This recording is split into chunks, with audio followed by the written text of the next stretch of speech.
Hello, hello, I am Darkness and welcome back to BioShock, where we have become a big daddy so that we can go ahead, knock a little sister out of here, and get in the door where Fontaine has sealed himself behind. So, there's the little sister. And as I suspected, since I've been helping them out, is a normal little girl.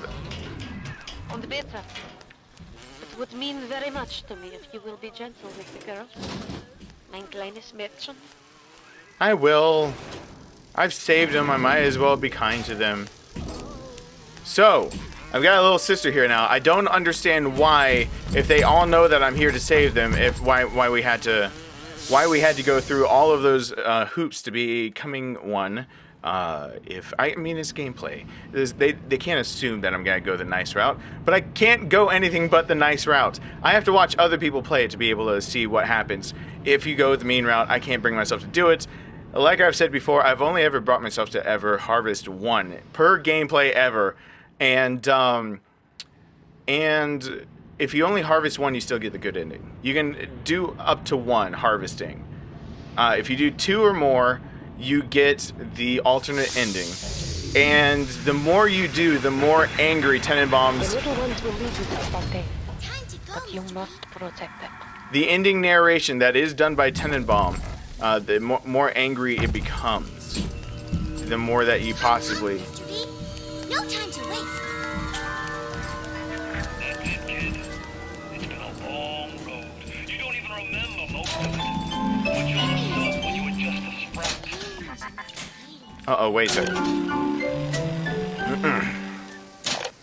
Okay, some of these can be replaced now. Yeah. Excuse me.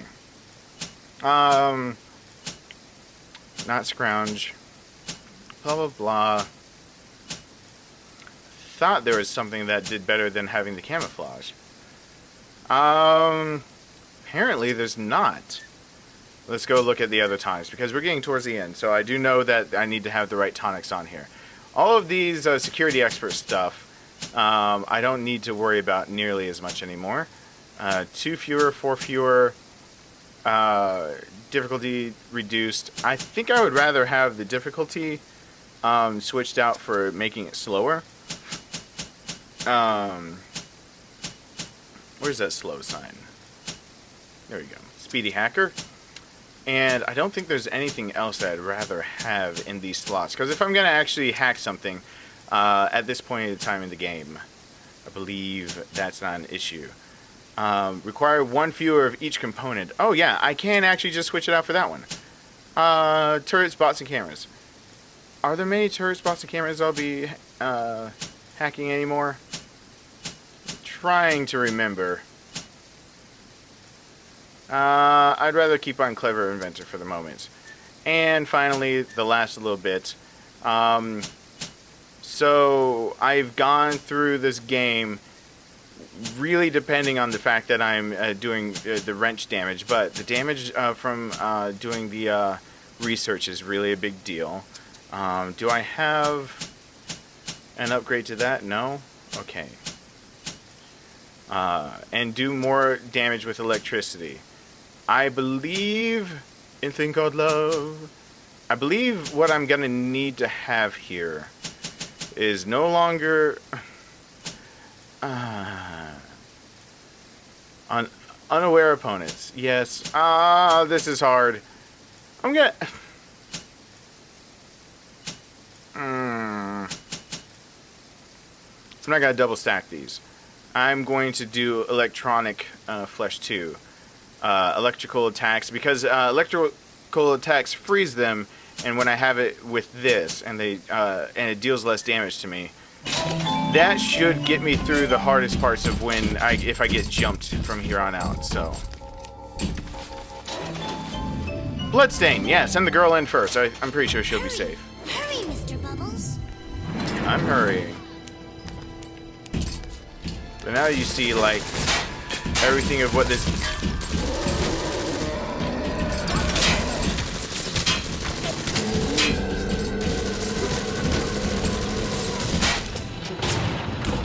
Oh.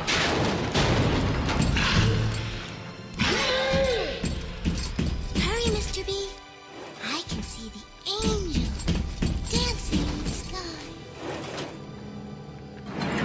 being able to see what they see is the biggest thing of playing BioShock 2. I really wound you up with that wife and child bit. Oh, me poor Moira. I me wee baby Patrick. Dick. Maybe one day I'll get me a real family. They play well with the suckers. Where is the camera? Where are they? Hi, camera? Are you here? Time to go, Matthew. I know it is. Hold on. Oh, it's talking to me. Get her, Mr. B. I got her. Up, Mr. B. No time to waste. I'm not wasting any time. I'm gonna hack this camera, though. Don't be a slowpoke. I'm not being a slowpoke. Don't wait for slowpokes.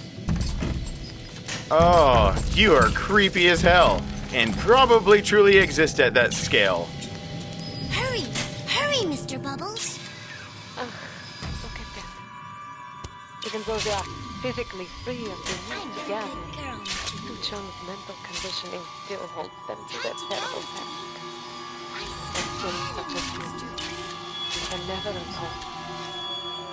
Ugh. It was pretty. And this is the reason why I just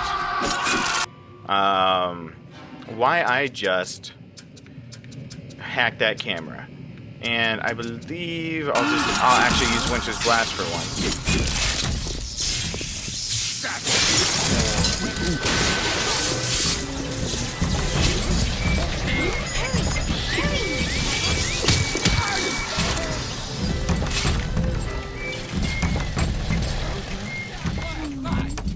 Hi there. Where'd you go? You went somewhere dead? Cool.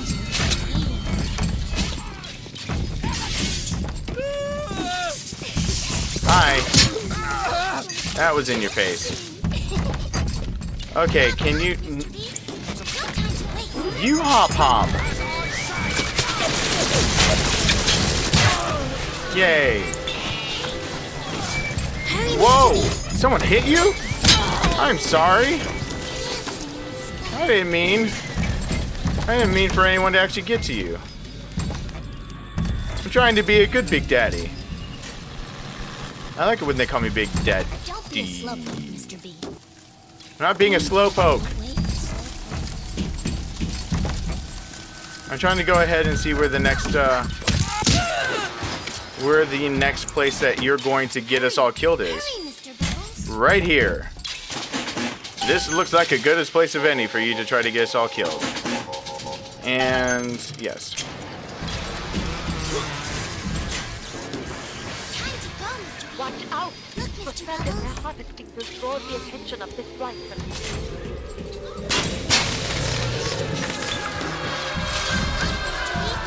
Yeah, I hear him screaming.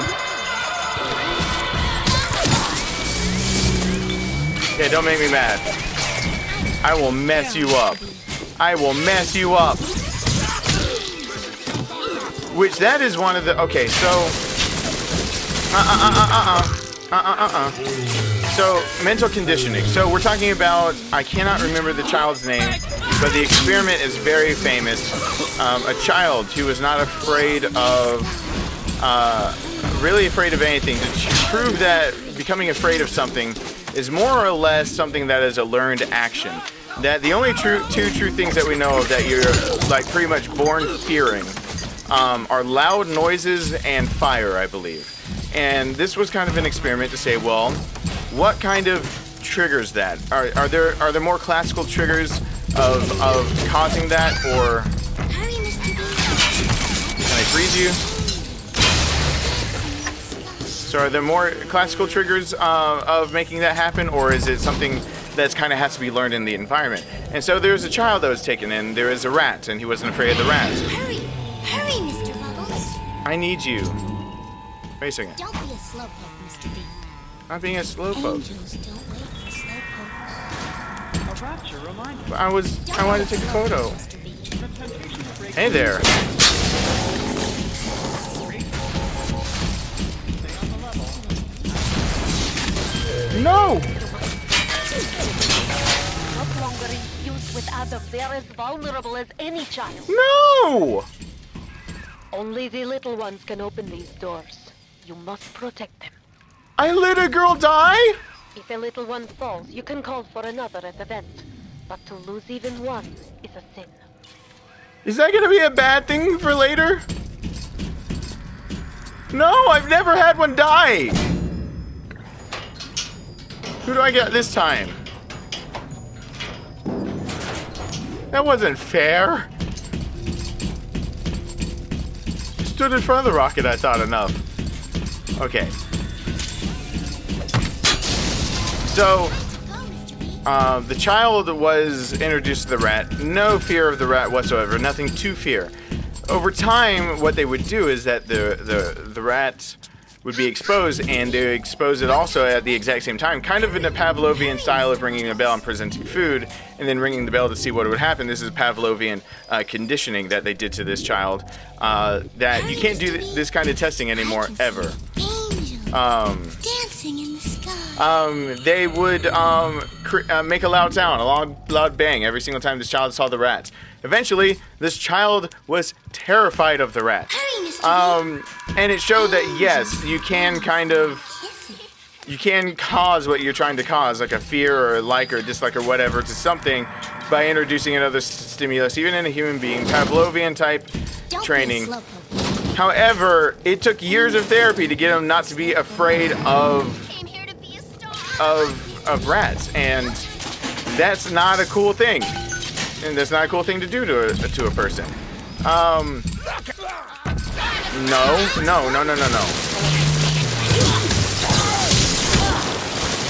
No. Did I shock her? No time to wait. What I was thinking. Never spliced up once. No, no. Down here in this aquarium. No. Figured it was bad to mix No. business with pleasure, but forget all the nose candy and floor polish I've been wasting time with. This stuff is the mother's milk. No! You have lost her. No. Find a vent and summon another little one. Shit. God, if I get the bad ending because I'm letting them die, then I swear to you, as soon as I see that ending starting, I'm gonna say, fuck it, nope, I will let you see it, and then I will replay just to get the other ending, because this is some bullshit right here. This is some bullshit.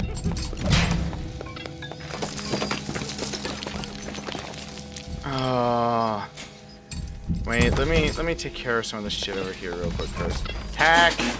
Oh, I actually gotta hack it manually. That's cool. I do things manually right now since I've been letting them die left and right. I suck at video games. I'm letting them die. That is not cool. That is seriously not cool. Not cool, brah. Not cool. Like, I say it so nonchalantly, like it's just like, oh yeah, that's not cool, dude. You shouldn't have done that. But like, really, that kind of stuff bothers me.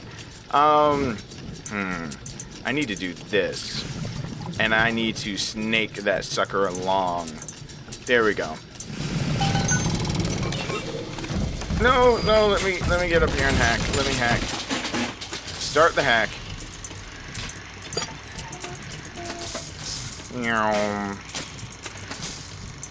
And we're gonna be going down here in the river. Sugar, we're going to sugar. Okay, here we go. Got all the parts needed. Got it all. I caught them all. Pokemon. Alright, so now we are G to G when it comes to all this stuff.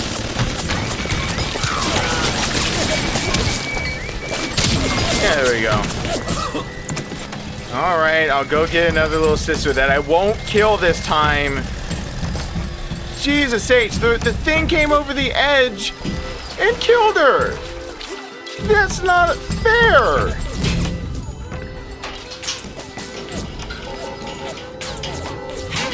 Hurry, Mr. Bubbles. I really hope this doesn't count against me. Hold on. I gotta check this. Hold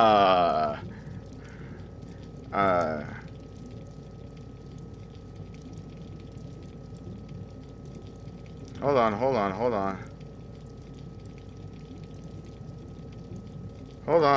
on.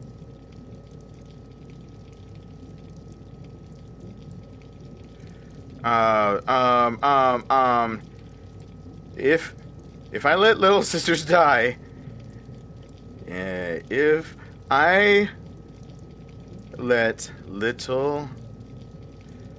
I could spell, what happens if I let a little sister die? If I let one die in the escorting one, yes, please answer this. Do you get the different ending? That depends on what you mean. If you mean harvest them, yes. If you harvest them, if you mean when you are a big daddy and you're protecting her from splices and she gets the atom from corpses, then no. If the splicer kills her when you're protecting her, just finish him off and get another one. Cool. We are continuing on. That was gonna be an issue for me. That is a non-starter. I am not gonna be the one getting the bad ending because after all this hard work. Yeah, no time to waste. Hurry your ass up, little girl. Jesus. I need to say that to you. We got some serious issues going on, and you're just walking. I cannot jump over this giant shark. You are scary as hell. I'm hurrying.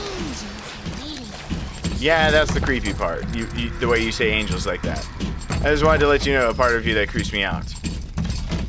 Test subject number 3. Testing for what? Oh yeah, proximity mines. And boing. Dancing in the sky. And boing. And reload. That's cool. Now I'll just bap him over the head.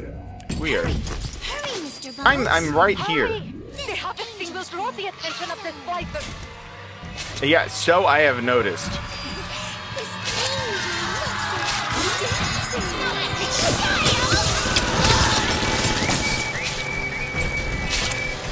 At least they can't get to me very easily anymore. I got things helping me out. It looks sad, Mr. B. Yeah, it's a dead kid. I mean, dead person.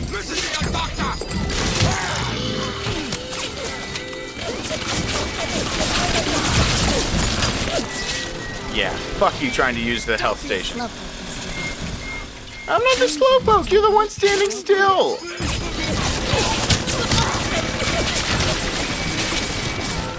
Where's the spider?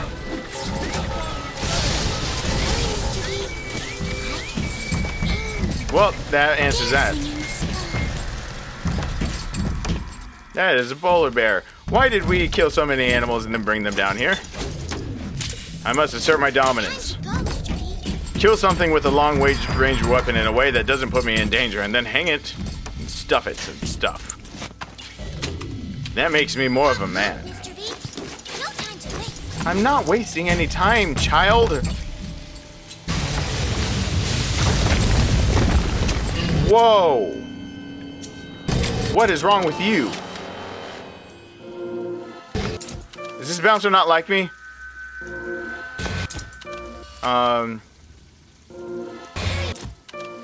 His face just started turning different colors. That's not good. None of that is good. Alright. Give it the gel. Oh shit, I am not completely stocked on the gel right now.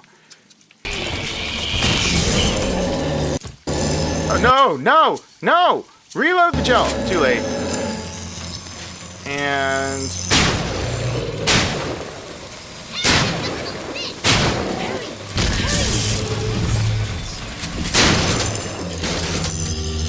Lead bouncer, why did you attack me? That's different. Better for the girls to be with you. Better with you than alone. Alone in the crawling darkness. Good time for you to have a heart. Hurry, Mr. B. I can see the Hold on. dancing in I gotta pick some stuff up, little girl. You really shouldn't go on without me. You should just wait right there. Apparently this one was waiting in a closet for me and it came out of the closet. I will call this one Tom Cruise. Angels are waiting for a gift. Okay, where am I in this game? Okay, how much time do I have left? Alright, I'm good. Whoa, you just ran through fire. Don't be a slowpoke, Mr. That B. might be plenty for the working scrubs and the pencil pushers, but I need more. More! I want to splice till there ain't nothing left to splice with! Time to go, Mr. Fontaine is nearby. You are reaching close now. Don't run ahead. Let me... As you see, if a game gives you, like, everything... If a game gives you everything, it's time. It's time for shit to happen. Yep. Gene bank. Can I create stuff? Because this is the time... No, I'm full on electric gel and all that. Okay, so I gotta remember. There. You must use the needle of the little sister to drain Fontaine of his Adam. It is the only way to Oh, we're at the end. This is it. This is it, guys. We are there.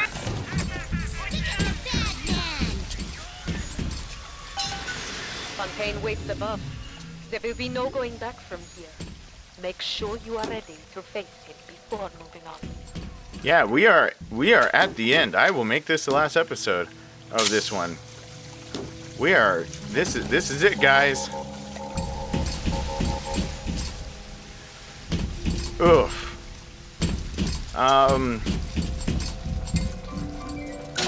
Alright. So let me think really hard about exactly what I'm about to hit. Don't need to hypnotize Big Daddies. No, decoys work better. The strength ones. You move and swing the wrench much faster. Much more health. There's no hiding here. First aid kits also give you Eve. That's probably a good one. Let's see. Large amount. Eve Link 2. Don't I have Eve Link 3? Did I not get that? Oh, shit. Okay. Eve Link 2 is my new one. Is my new go-to. And security turrets and cameras take longer to see me. Nah, screw that. I need all the healths. All the healths I can get from every single time I do this. Okay. And I still am going to go the route of... Okay, let's go the route of needing to hack things, just in case. I can't remember if at the very end you need to hack anything. So... reduce difficulty, slow, and saves combo locks. I don't remember that one.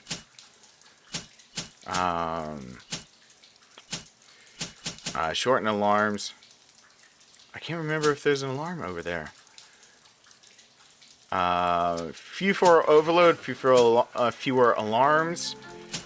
2 fewer of each, really slow, and everything's easier when it comes to turrets, bots, and cameras. Should be good to go with that. This is the one that is hard to say. I still need to be able to be nice and good with that, but I need the other armored shell. I need the bonus to damage. I don't need no... I think I need the much more for electrical attacks. I think I have to just pick one and stick to it, and that's the best way to go about it. So yes, armored shell, wrench damage, and then the research will do me fine, I believe.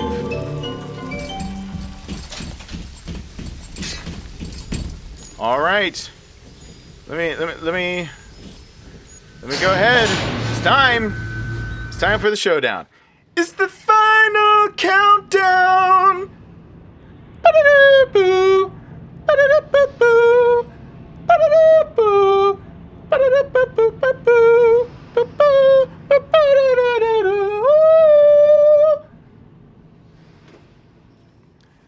My ba-da-doo-doos were a little off, but I actually hit the notes for final countdown. Yay! Alright, we're about to face Fontaine after he's been addicted. I remember when me and the crowd put you in that sub. You were no more than 2. You were my ace in the hole. but you were also the closest thing I ever had to a son. And that's why this hurts. Betrayal, kid. Life ain't strictly business. And there is when you finally get the little bit of piece of that. So he wanted you dead, but he didn't want you to come after him. And that is a very, very not cool double-edged. Oh, I didn't get all the upgrades. That's right. Okay. I'm gonna need normal frags. And that is now Fontaine, if you can't tell. Anti-personnel rounds. Go! Go now! Hit him with the needle! I'm about to. But first, I need to make sure all of my affairs are in line for this. Because this is something. And shit, I need to make more anti-personnel pistol rounds. That is Fontaine. Kid, you want to get serious?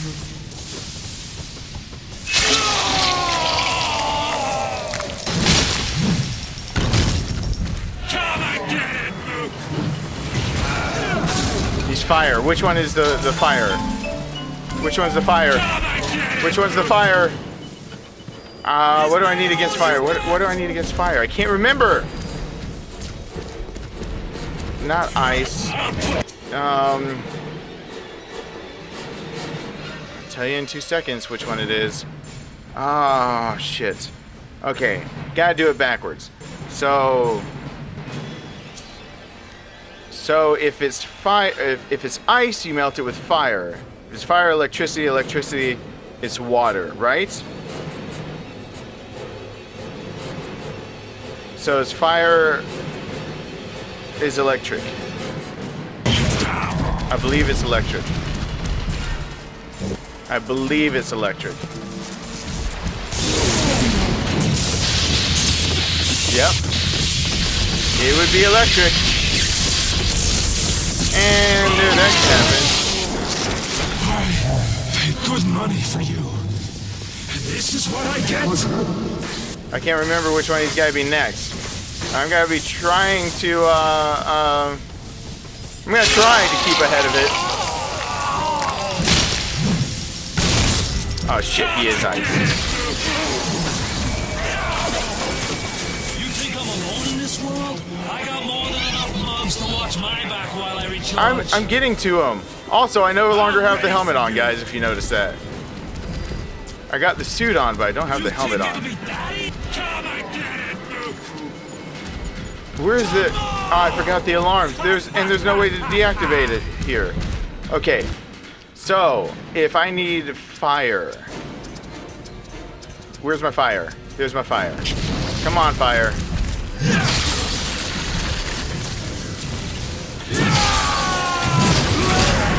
Shit.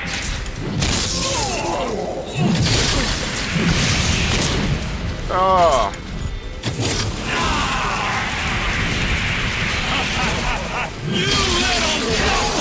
Is it not fire for ice? You know the thing that makes sense? I'm ready for you.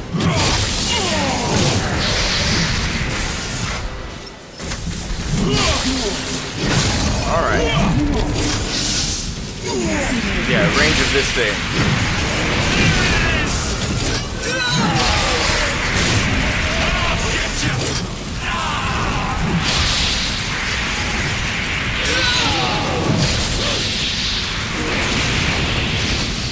Yeah, range is, I didn't mention it before, range is pretty much for this fight.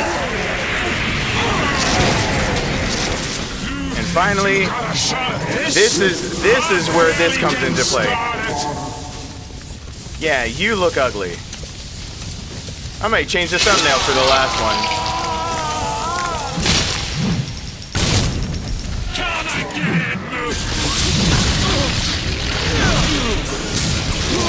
Okay, that's right. Anti-personnel rounds. No! No! No, no, no, no, no. Things can go bad here. We gotta get out of this little area. Whoa! Hi there.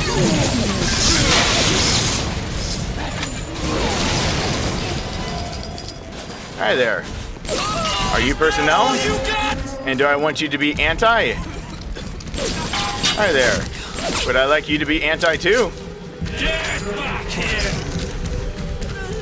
And and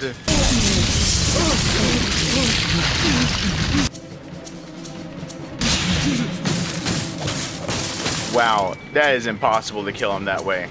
Let's hit him with the frag.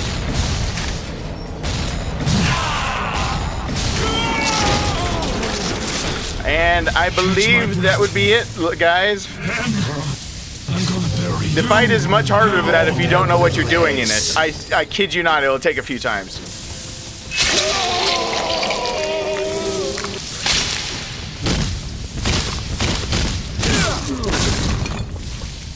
I had you built. I sent you topside. I called you back, showed you what you was capable of. Even that life you thought you had, that was something I dreamed up and had tattooed inside your head. Now, if you don't call that family, I don't know what is. And now.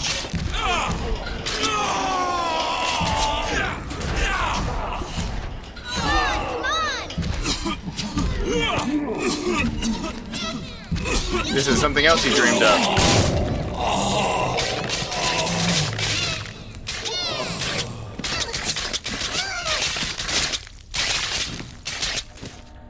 It's really weird. And that one little girl that has the needle backwards always gets me.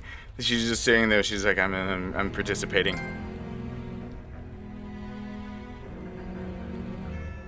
They offered you this city.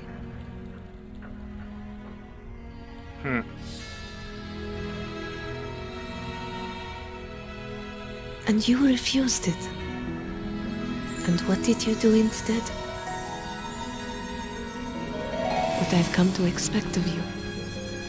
You saved them.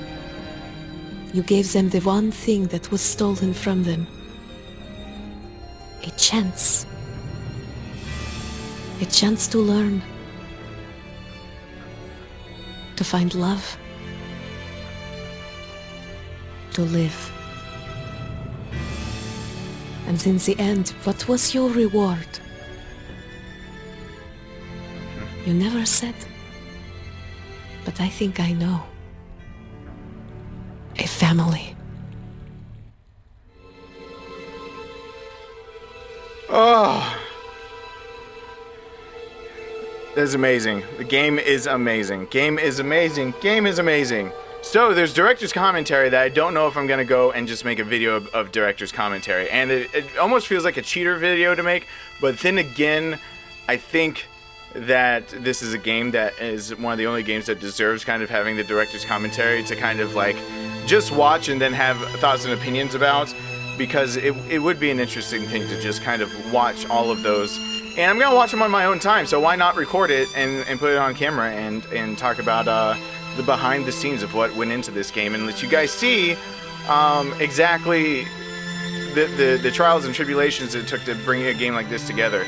There is a second ending. You won't see it on this channel. Go search for it if you harvest Little Sisters, because they offered you the key to the city. And the other version of it is, yeah, you kind of took it. And you can see what unfolds with that. There's something that does unfold. And as to which version is canon, it depends on exactly how you interpret some events that go on in the other games.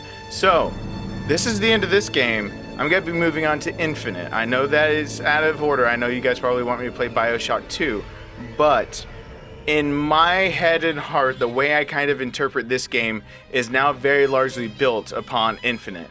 And BioShock 2 does expand the story, but to get into BioShock 2, you have to do about, if you know what you're doing, 5 hours worth of work. You got to do 5 hours worth of work to get past the exact same shit that you've already seen in this game, to get to the last 5 hours, or if you know what you're doing, more like 3 hours of actual more in-depth. It really adds to the storyline.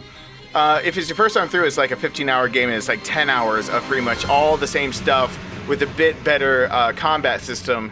And then finally, there's probably about 5 hours worth of it expands kind of the universe and exactly what Rapture is about. But I think what expands it even more is Infinite, and being able to see Infinite actually happens before. It actually happens in 1920s, 1910s, is the early 1900s.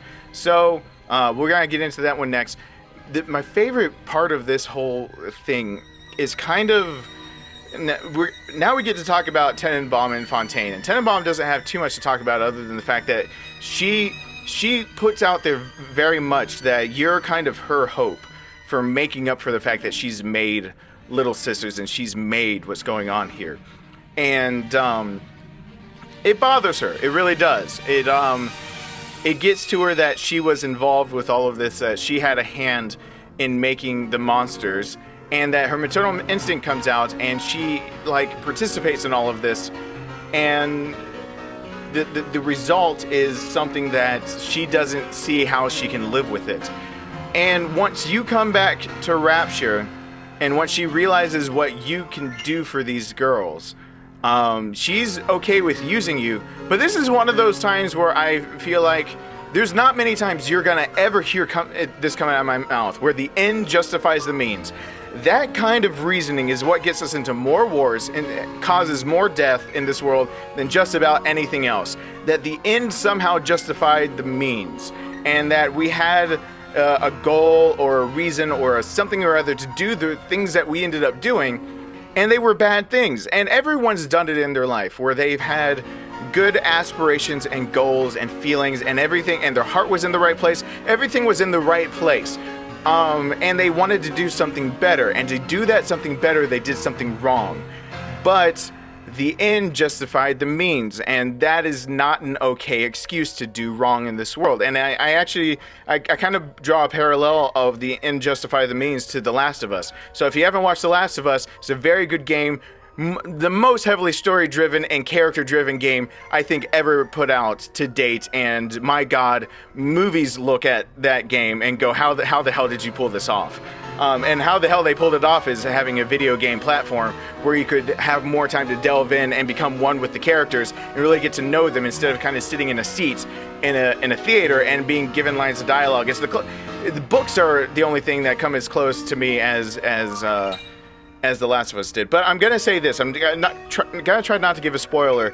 This is the one place where you kind of can see a parallel of where ends justify the means, where I disagreed vehemently with that. In episode 15, I believe, or the second to last episode, I think it's 15, of The Last of Us. The Fireflies, and what they were willing to do to try to get a vaccine. And I'm not going to say much more than that, but once you went through the storyline and traveled through it, and you try to put yourself in their shoes, and you see the way I tried to do it, because the way I tried to do it is, I hear, much different than very many other YouTubers.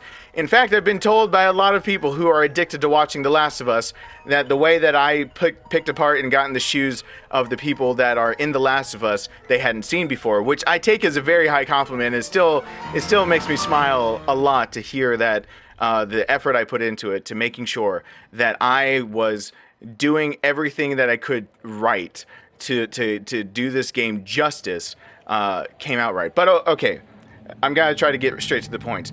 The ends justified the means for the Fireflies, and it was not okay. The what they were willing to do and sacrifice was not okay with me. And it was not okay with me for the idea of a greater good to be able to overlook a smaller population. Many times we're okay, like on a bigger scale. I'm so glad I'm not in a position like being a president, where I have to look at a large scale and go, like hostage situations, or situations where we know that we could attack somewhere, especially when attacking what didn't have so much intel behind it. The 70s and before, when war was just kind of the intel that you could scrounge up. There wasn't the internet to help circulate things, and you had to go by your best judgment and by history, except for we let history repeat itself 1,000 times, and you just did what you could. And the presidents have to make, and leaders have to make these decisions of things like, sometimes your own men have to be the ones that die. Your own people have to be the ones that die in order to save more. And I don't think I could ever be the one to make that decision because I can't. I'm more like, if I were a president, I'd be more like Abraham Lincoln. Abraham Lincoln could do that, but something that most people don't know about Abraham Lincoln is that he's chronicled as, one, having a higher pitched voice than most people ever expected. But another thing, crying a lot, being upset a lot every day about the commands he was giving as commander-in-chief, sending young boys to their death pretty much. And he was no stranger to death. Out of his 5 children, only one made it to 18 and past 18. So it wasn't like it was a loss he hadn't experienced, and he knew what he was putting other parents through. He knew what he was doing when he was commanding people to go out on a battlefield. And he spent every day writing himself the letter of condolences to those who died in battle. It's something that's not as known, and it's not something that is as known to have been done before or after. Now, I could be corrected on that, but he is the most known case, and that's undisputed. The most known case of somebody who, like, sat down and like, every life meant something to him. And I think that would tear me apart, and I tore him apart, and I'm assuming he had a stronger will than I did if he was okay with being able to lead people into battle. Because I don't know, the idea of the greater, I look at every individual person, and to me, it's not, okay, I sacrificed 10 and I saved thousands, but I still sit there and think, what about the 10? Like, what about the 10? Their lives mattered. Those were 10 different people with 10 different families. I mean, even in personal experience now, the one, like, losing my brother made me realize, like, to lose him any other way, I couldn't send him off to a war. I couldn't, even if I knew it would save other lives, even though that was part of who he is and I am, like, I could make that decision for myself. If I knew that sacrificing myself would help 10 other people, I would do it in a heartbeat. If I knew that, but that's my decision to make, it feels. Like, that was my brother's decision to make. I could not go tell my brother, go die so 10 other people can live. Because his life means something. And so I don't ever like the idea of the greater good or the ends justifying the means. Tenenbaum is one of the only exceptions to this, where in her own trying to repent, she's using you. And you are the kind of the sacrificial lambs to saving these girls for her. And the ends of pretty much putting you through this, of making you into essence a Big Daddy at one point, which you see on his deathbed, he doesn't have anything grafted to him. The gloves aren't there. It doesn't look like when he went topside, he looked like he had his normal clothes on. It looked like he pretty much put on the suit of a Big Daddy, put on the smell of a Big Daddy. He might have smelled his whole life, but I do not believe anything was grafted to him because he just put the suit on. He didn't go through the whole process. So Jack actually got to live out, but I don't know how long Jack got to live, though by that, he got to see the girls grow up, get married, have children of their own, which means that while his childhood might have been accelerated, the rest of his life, I think he got to live in a more or less normal span. But she was willing to have the idea of that maybe you didn't live through this. And it was to save these girls. And for Tenenbaum's character in this instance of what Jack is and what the situation is, it's hard for me not to say that I wouldn't do the same thing. Children are a soft spot. Like, all of my morals and all my convictions seem to have this, like, gray area. I like to have conviction. I have a lot of gray areas. I've talked about the death penalty before, that I don't believe anyone deserves to die, but some people don't deserve to live in the life they have anymore. So what does that mean for death penalty? I don't know. I don't want to ever send someone, because it's the one thing you can't take back, especially if you're wrong. You can't be like, whoops, you're alive again. And many times living is the bigger punishment than killing them. They get off easy if that's the end. Like, they don't have to live with their actions anymore. And now the people that have to live and suffer are the ones that lost whoever or have to deal with the ramifications of what they did. But Tenenbaum is really like one of the characters that grew the most in the game, while understanding that she herself is not a good person and she doesn't see any redemption for herself. So she seeks redemption to the things that she destroyed, pretty much, or things that she destroyed, the little sisters. Fontaine, there's an ideal of family. And it's actually a main concept of this game, and it's something that's very often overlooked, I've found from other people that have played this game that I talk to. They talk about a dystopia, and they talk about the Anne Ryan stuff that I've already talked about, and Atlas Shrugged, and the objectivism and everything I've talked about, and kind of social morals and where they go and when they're let loose and where's the line and all these things. But family for every single one of these main characters, 4 of them that you can really pay attention to. You've got Andrew Ryan, you've got Fontaine, Tenenbaum, and Jack. All of them, it's about family. And the idea of family really is what you find out that Fontaine is missing in his life also. Ryan is scared of family because he is sitting on such a high pedestal that he's created that to have a family is to make him vulnerable. And he is not looking forward to any vulnerabilities in what he's created. Tenenbaum never thought much of family, and then she got a maternal instinct and wanted to all of a sudden protect what she thought of as now her family, her creations, the Little Sisters. Jack had a false family, and by saving the Little Sisters, he actually got to have one going topside because Tenenbaum even said, what was your reward? What made you do this? And it's implied because you're a silent protagonist in this game, which is one of the big differences I like between this and BioShock Infinite. You're not a silent protagonist. By far, you're not silent in any stretch of the imagination. So, in Infinite, you're not a silent protagonist. So, in BioShock, you're kind of told, more or less, what you should be feeling and what your past is and what it should, and your decisions on the Little Sisters are the only moral choice that you get to make that says kind of what Tenenbaum tells you of your future to come after BioShock. And for the future I've always chosen, it's always her talking about what was your reward? Why would you turn down running a city? And remember, the city isn't completely gone. It is in the dumps. It is not a utopia. It is not going to be objectivism ideals anymore. It's not going to be any of that. But what it still can be, at the very beginning of this game, normal people still did barricade themselves in rooms. We didn't explore all of Rapture, and if you looked at the scale of it, once you come in the bathysphere for the first time, you would realize that we did not see all of it. So there are still normal people living down here, and there's a splicer army of people that you could control, given the keys to Rapture. And which is the reason why they still attack you after Andrew Ryan is dead, because Fontaine sends them after you. And you could be given all of this, and why would you turn it down? And she suspects it's because family, that you've had it ripped away, your memories are fake, you never really had a family, it's all been a farce, but now you have the opportunity to have a family, and you chose it. The other end of that is now we've got Fontaine. Fontaine used family as a lure at the very beginning of the game to pull on your heartstrings to make you do what he wanted you to do. And I'm still not convinced that he didn't just want to get out of Rapture. By the end of it, he was so desperate that he was willing to splice up.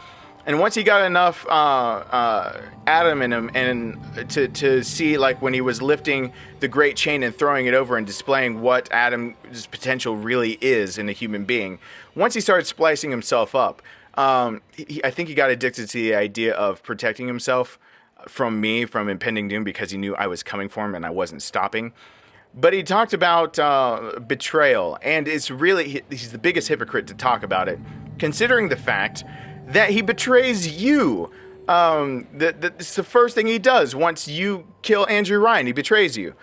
But for him, family was a tool and something to be manipulated, and he manipulated it very well. And Tenenbaum and the families of so he did the orphanage for the Little Sisters. For the little girls, he had an orphanage that got used as the Little Sisters to funnel them in. And for the big daddies, Andrew Ryan said this shouldn't be a problem. What he did after he took over Fontaine Futuristics and Fontaine's House for the Poor is that he had poor people that he could put into these suits. I think that's the timeline of how that goes. I think it's after Fontaine's supposedly dead that the big daddies really come about. I believe that's the correct timeline. So he has Fontaine's House for the Poor, and he has people that can be made into big daddies.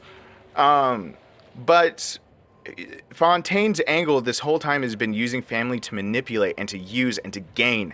And by the very end of it, you start hearing that, once you don't die, and once he's tried to kill you and you still don't die, he starts saying the ideas of the cold-hearted comparing you to like putting down a dog. But once it comes down to it, once he sees he's cornered and trapped again, kind of like he was cornered and trapped by Ryan, the reason he brought his ace in the hole down to Rapture in the first place, I think there was something that clicked in him, that clicked in Tenenbaum much earlier, and it wasn't to the same extent. But he gave a whole raving whatnot at the very end of talking about family.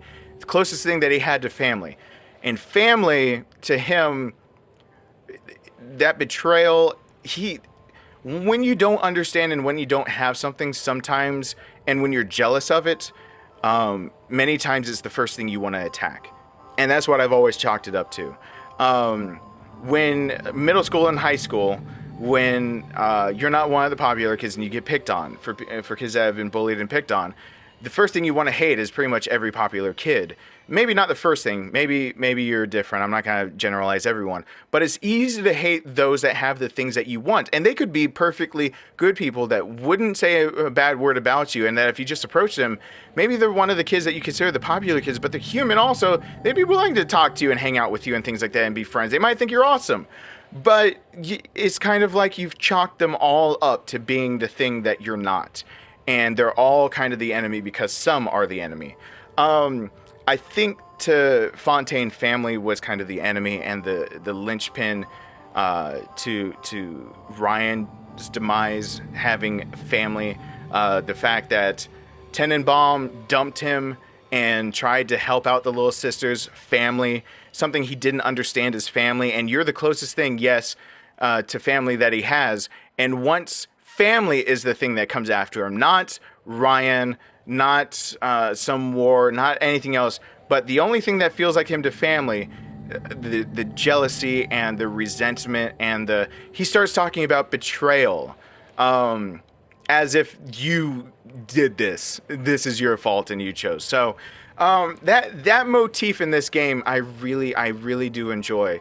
But the motifs that really carry on, just to give you a heads up in Infinite, are really going to be more of the big this dichotomy of the high, upper and lower class and the chasm that exists between them, the haves and the have-nots, and the disparity between being bigoted between those that are considered upper and lower class. The bigotry is here in this game by far, but in Infinite it appears in a different way, and it will be very obvious. Also remember that I said, is it someone new, is one of the lines that you need to remember from the first line of this game. That's why I like playing Infinite right after that, because just remember the line. But there are parallels that come, and they're not as obvious. I'll be breaking down Infinite as its own game. But once we get toward the end and once we get to the DLC, you'll see why I've spent a little bit of time talking about it, and that there are giant parallels, and there's the character breakdown is just much more vast for Infinite. So I'm going to leave it off for right here. This is one of my favorite games, simply because it opened my eyes to what, I was never a first-person shooter kind of guy. I liked having fun with some of them. I mean, what kid didn't like Doom, of just running around and blasting like Hellions as this badass out of hell yourself, and just, doing damage and destruction and having a bit of fun. But there wasn't some lasting thing for me that Halo wasn't my thing.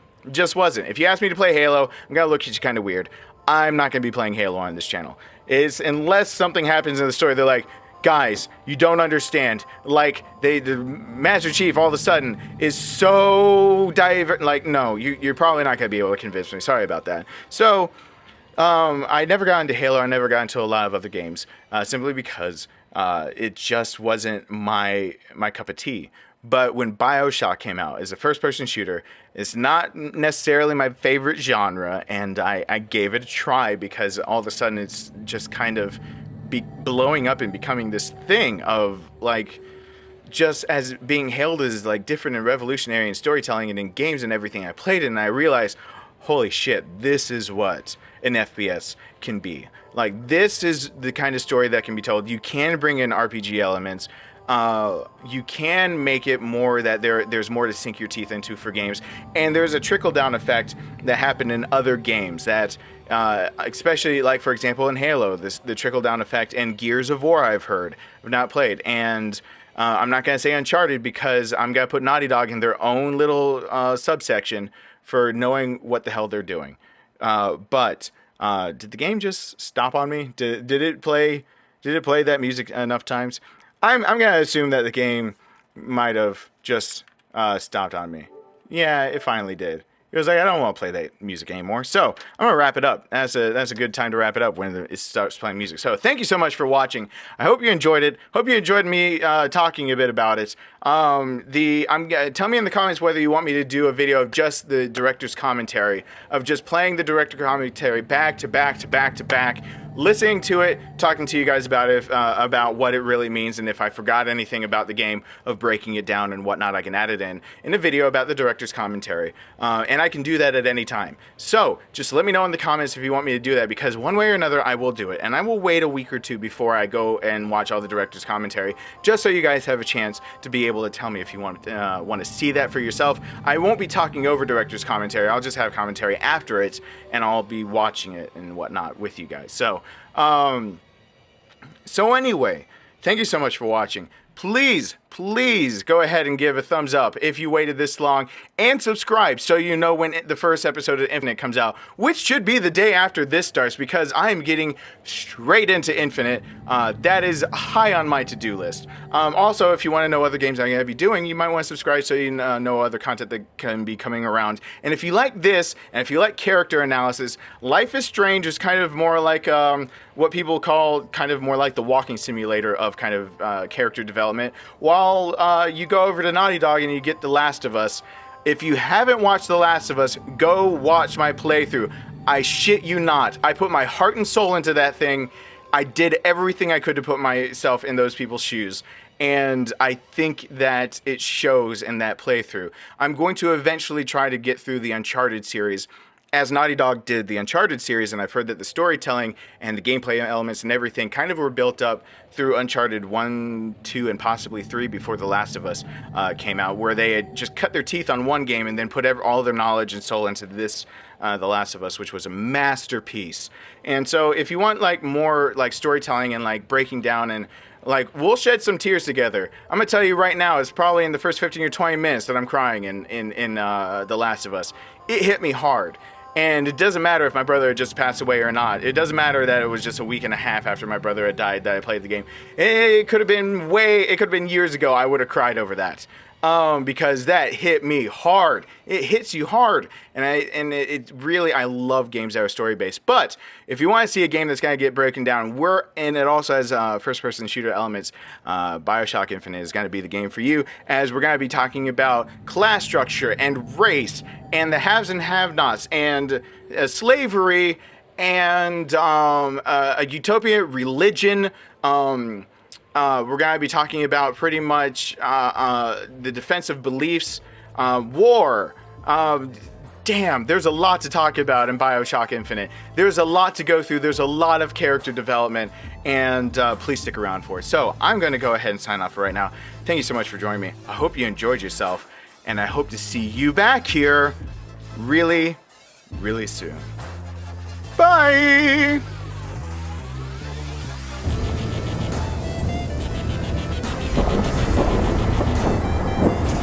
I am way too strong. It's almost like smiling.